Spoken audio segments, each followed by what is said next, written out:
राहुल गांधी जी और हमारे कांग्रेस के अध्यक्ष आदरणीय मल्लिकार्जुन खड़गे जी ने उस आवाज को अध्यक्ष मेरे छोटे भाई जुगल किशोर जी, वो जो भी मंच का संचालन कर रहे थे वो यहाँ हैं, लेकिन जब हमारे राष्ट्रीय चेयरमैन और उन बता रहे हैं हमारे ओबीसी विभाग के जो प्रभारी हैं वो भाई सुरेंद्र जी और भाई भरत तोमर जी, जो राहुल गांधी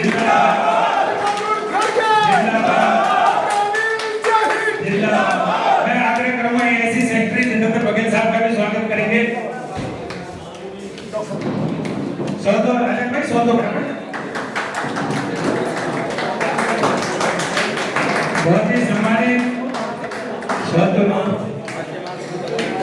बहुत ही सम्मानित हमारे पूर्व मंत्री दिल्ली के योगेंद्र छात्री साहब से भी मैं राजीव भाई से कहूंगा कि स्वागत करेंगे।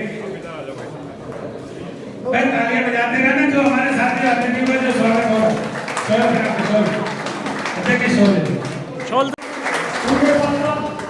हमारे दूसरे भाई जो है कॉन्टिनेंटल के भाई सुरेंद्र कुमार जी का भी जोरदार उनके साथ हमारे एक और दिल्ली के भाई भाई जलील अहमद हमारे बीच में हैं। भाई जलील भाई का भी जोरदार तालियों से अभिनंदन स्वागत करता हूँ। नमस्कार, हमारी बहन सुषमा जी बैठी हैं, मंत्र भाई भाई हैं, आप सबका अभिनंदन स्वागत करता हूँ। साथ ही साथ आपके सम्मुख कार्यकारिणी जो बैठक बैठाई है उस पे आपका मेन पर्पस क्या था और क्या आपका जो 25 जुलाई को जो भी आपने कार्यक्रम रखा है उसकी क्या व्यवस्था कर रखी है और क्या पर्पस है मेन उस 25 में जो आप 25 तारीख को जो आप कार्यक्रम कर रहे हैं? देखिए, ऐसा है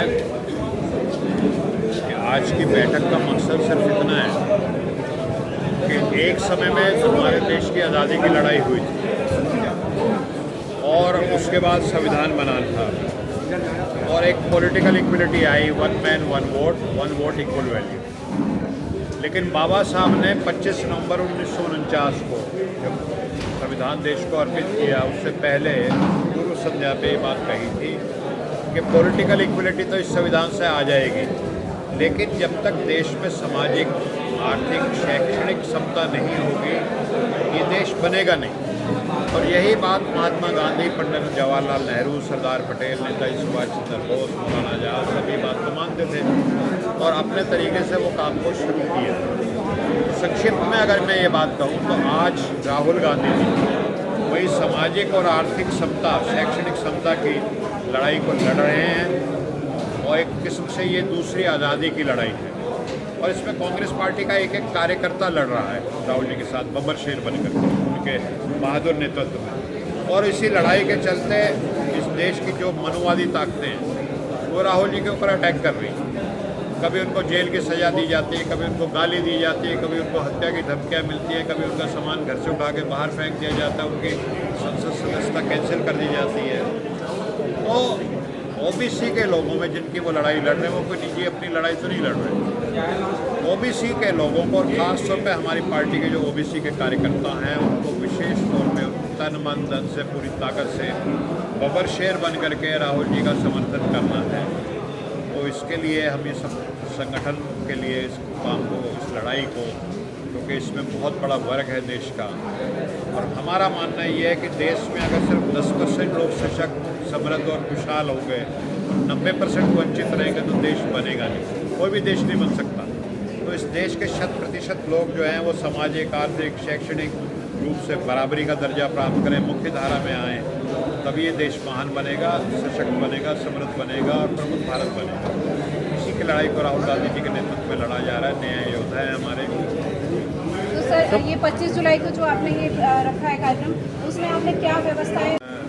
हमारे पार्टी के माननीय अध्यक्ष खड़गे साहब रहेंगे, उसका उद्घाटन करेंगे उस सम्मेलन का।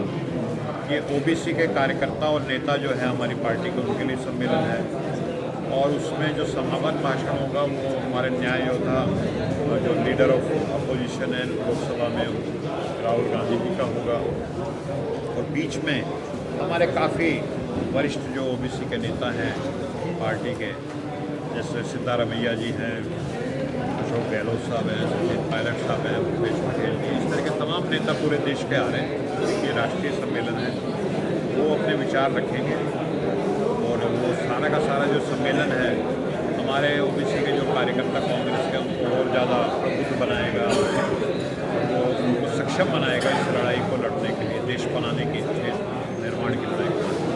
डॉक्टर साहब, ये सम्मेलन दिल्ली प्रदेश का होगा या राष्ट्रीय लेवल का होगा? ये राष्ट्रीय सम्मेलन है और अभी हम 15 तारीख को एक वैसे भी एडवाइजरी काउंसिल हमारी बनी है ओबीसी के, जो हमारी पार्टी के नेता उनकी, उनका बेंगलुरु में सेशन हो रहा है 2 दिन का, 15 और 16 का। उसके बाद ये जो कार्यकर्ता हैं, नेता हैं हमारी पार्टी के ओबीसी, उनके लिए। आपने युवाओं की बात की है, बेरोजगार की बात की है, क्या देश के अंदर तानाशाही चल रही है? मोदी सरकार तानाशाही चला रही है? देखिए, ऐसा है कि ऐसा होता है ना, जैसे मंत्रालय बटे हुए होते हैं, ये हेल्थ मंत्रालय, ये डिफेंस का काम देखेगा, ये शिक्षा का देखेगा, ऐसे पार्टियों में भी ना जिम्मेवारी थोड़ी बटी होती है। मैं जिस जिम्मेवारी के लिए लड़ रहा हूँ वो है ओबीसी डिपार्टमेंट। तो मुझसे अगर आप दूसरे विषय के सवाल पूछेंगे, शायद जी मैं बताऊँ, इसमें कोई शक नहीं, पिछले 50-60 साल में इतनी बेरोजगारी देश में नहीं रही, क्योंकि जो आर्थिक विषमता जिसका मैंने जिक्र भी किया अभी थोड़ी देर पहले, जो मनुवादी व्यवस्था है वो ये कहती है चंद मुट्ठी भर लोगों के हाथों में सारी पूंजी चली जाए। तो आज कहने को भाई दुनिया की 5वीं या 4वीं शक्ति बन गया भारत, लेकिन पैसा कहाँ गया? 85 करोड़ लोग तो भूखमरी का शिकार हो रहे हैं, उनको 5 किलो अगर अनाज नहीं देंगे तो भूखे मर जाएंगे वो। डॉक्टर साहब, ये माना जाए कि ओबीसी समाज अपने आप को ठगा सा महसूस कर रहा है हर पार्टी से? देखो, ओबीसी समाज सदियों से वंचित और ठगा रहा है, मेहनती रहा है, बुद्धि की कमी नहीं है, लेकिन उसको अवसरों से वंचित रखा गया, उसको मान सम्मान नहीं मिला, उसको ठोकरें मारी गई हैं, जलील किया गया है। हमारे समाज की जो जातियाँ उन पर ऐसे ऐसे कहावतें बनी हुई हैं कि इस जाति का आदमी है तो इसका तो दिमाग घुटने में है, इस जाति का आदमी है तो इसकी तो अकल जाट 60 साल की उम्र में निकलेगी। तो जलील किया गया हमारे बुजुर्गों